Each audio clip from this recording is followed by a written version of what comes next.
হলো রোজা রাখা অবস্থায় কি গুপ্তাঙ্গের লোম পরিষ্কার করা যাবে? উত্তর হলো করা যাবে, কোনো অসুবিধা নাই, এর ফলে রোজার বা সিয়ামের কোনো ক্ষতি হবে না। এরপরে প্রশ্ন হলো রোজা অবস্থা রক্তদান করলে কি রোজা ভেঙে যাবে? শরীর থেকে কোনো কিছু বের হলে নাকি রোজা ভেঙে যায়? রোজা অবস্থা রক্তদান করলে রোজা ভাঙবে না, আর শরীর থেকে কোনো কিছু বের হলেও রোজা ভাঙবে না।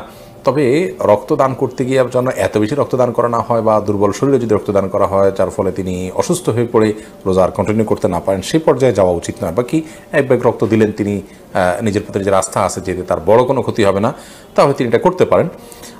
অর্থাৎ এর ফলে তিনি রোজা ভেঙে ফেলতে হবে এরকম দুর্বল হবেন না, তিনি জানেন, তাহলে সেক্ষেত্রে রোজা দেওয়াটা এটা রোজা ভঙ্গের কোনো কারণ নয়। আর শরীর থেকে কিছু বের হলে রোজা ভঙ্গ হবে না। আমরা অনেকে মনে করি শরীর থেকে কিছু বের হলে রোজা ভঙ্গ হবে, কেউ একটু বমি করেছেন অল্প স্বল্প, তাদের রোজা ভঙ্গ হবে না, রক্ত দিয়েছেন এক ব্যাগ, তাদের রোজা ভঙ্গ হবে না। তবে ইচ্ছাকৃত বমি করলে সেটি রোজা ভঙ্গের কারণ হবে। মূলত শরীরে কোনো কিছু প্রবেশ করলে, শরীরেও না, পাকস্থলিতে, পেটে খাদ্যের কাজ দেয়, এরকম কোনো কিছু হলে সেটি রোজা ভঙ্গের কারণ হবে। এর পরের প্রশ্ন হলো রোজা অবস্থা যদি হস্তমৈথুন করে তাহলে রোজা ভেঙে যাবে কিনা? ভেঙে গেলে যদি সাথে সাথে ফরজ গোসল করে পুনরায় রোজার নিয়ত করে তাহলে কি রোজা হবে? না, এর ফলে রোজা আর জোড়া লাগবে না।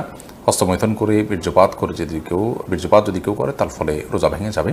এই রোজা তাকে পরবর্তীতে রেখে দিতে হবে, এবং এই রোজার ভাঙার ফলে তাকে কাফারাও আদায় করতে হবে। অর্থাৎ একটি রোজার কারণে তার একটা রোজা তো কাজা করতেই হবে, সাথে আরও 60টা রোজার টানা ধারাবাহিকভাবে বিরতিহীনভাবে রেখে দিতে হবে। এটি তার জন্য একরকম শাস্তি এবং এটি জঘন্য অপরাধ বটে, যার কারণে আল্লাহ মাফ করুক। এ ধরনের অপরাধ থেকে আল্লাহ তাআলা হেফাজত করুন, এবং এই ধরনের অপরাধ থেকে আমাদেরকে বেঁচে থাকার মতো ইমানের শক্তি তাকওয়া আল্লাহ তাআলা আমাদেরকে দান করুন। রোজা অবস্থার স্বপ্নদোষ হলে কি রোজা নষ্ট হয়ে যায়? উত্তর হলো না, রোজা অবস্থার স্বপ্নদোষ হলে রোজা ভঙ্গ হয় না। একটু আগে আমরা বলেছি স্বপ্নে যাই কিছু দেখুক মানুষ, তার জন্য বান্দাকে কোনো দায়বদ্ধতা বহন করতে হয় না। তবে স্বপ্নদোষের ফলে যদি বীর্যপাত হয়ে থাকে তার ফলে গোসল ফরজ ঠিকই হবে।